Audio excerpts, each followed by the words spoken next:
So my dad sent me this YouTube video and he sent a text message along with it, and he said, "I feel bad for you younger single guys." And so I was curious, so I clicked on the video. It was one of those videos where the guy tries to hit on a girl on the sidewalk, and she's like, nah, I'm not into you.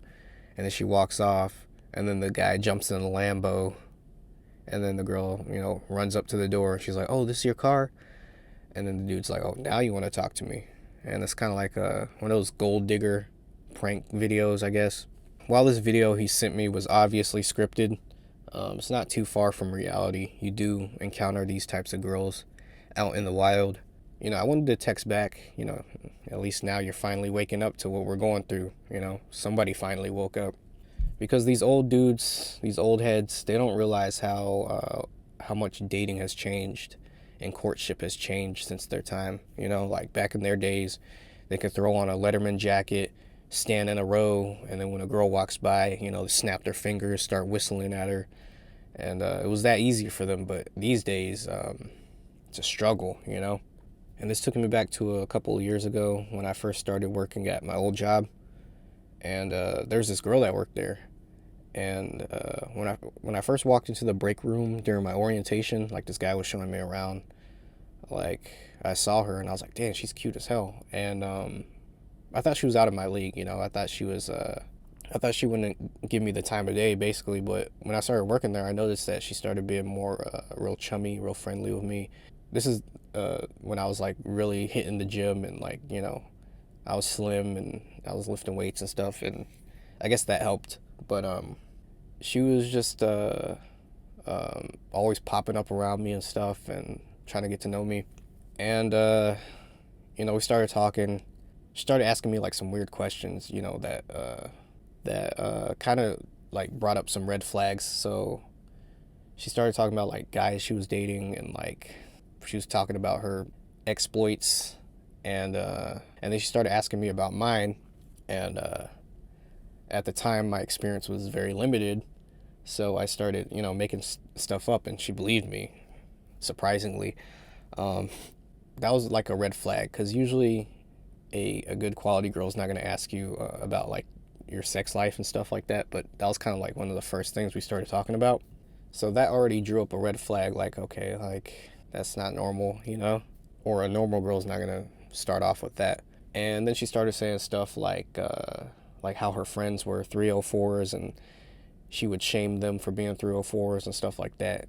And guys, I'm no dummy, so if somebody's trying to convince you of something, it probably means they do the same thing. So her putting her friend down for being a 304, first of all, it's her friend, so 304s hang out with 304s. So what does that tell you? So I kind of put the pieces together, and a part of me like was like, "Dang man, you can get her," but another part of me started to realize like all these other guys that work here, nobody like really talks to her. Like she's cute. I would figure that a lot of guys would be talking to her, but it's only me, the new guy. So they must know something I don't know. So I started asking around, and yeah, a couple of guys were like, "Yeah, man, don't mess with her. She's dangerous. Like she's not a good girl." And so something must have happened before I got there. But me being me and having a weakness, I was like, maybe I can. But another part of me was like, dude, just leave it alone. Don't mess with her. Don't mess with her. And I remember there was this one conversation we had, and we always kind of teased the idea of us getting together. And we were talking about it, and she was like, if we ever got together, I would need you to step up, and I need a man who's going to take care of me. You going to take care of me? And that's kind of where it clicked for me. I was like, damn, she's a little narcissistic too, right? And and that's kind of a turn off, if I'm being honest, for me at least. And then sometime after that conversation, a new guy started working there, and she started talking to him, trying to make me jealous. And it was around this time I just started ignoring her. I just didn't want all the drama, and I don't like when girls play games like that. So I just kind of cut back from her. and she started talking to him.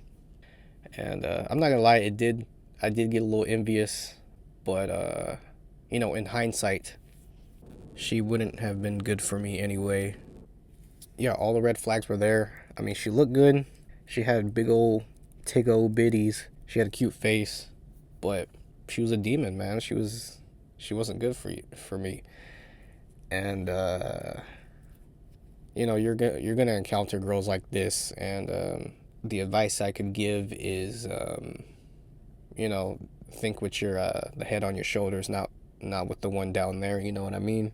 And for a long time, I was like, dang, I should have did something with her. I should have did something with her.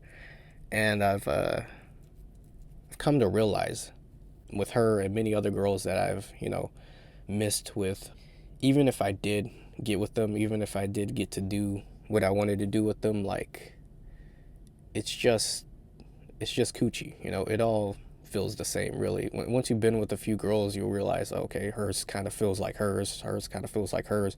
Like it all pretty much feels the same, honestly.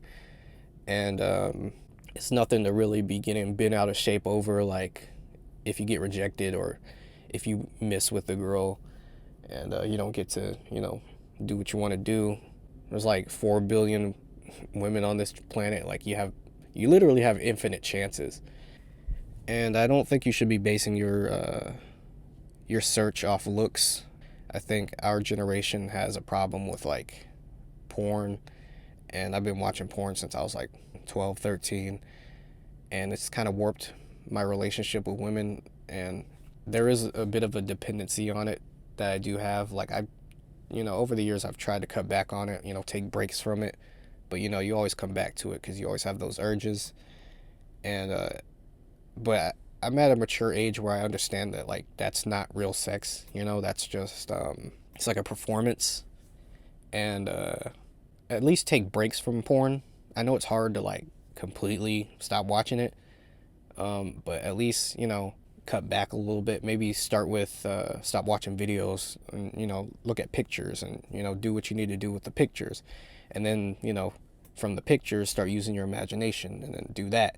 And that's kind of how you cut back on it, take breaks from it, because it does warp your view on what real women look like. And I'm at a mature age where like I don't need like a girl with tiggo bitties or an ass. I mean, just as long as she's cute, she doesn't have to be like looking like Kim K or like the Kardashians or anything. As long as she's cute and we vibe together. I think that's another important thing, is like the vibe you feel with somebody. You guys just your energy matches, and that's what I'm trying to search for now. Like I'm kind of past all the all the hot girls. Like just give me a normal looking girl. So anyway, kind of rambled on. The point of this video is, if you encounter these type of girls that materialistic, they don't really offer anything, they don't really bring anything besides the cooch, just realize you can do better for yourself. And maybe search for the girl that you haven't really been looking at. She might be the one that you need.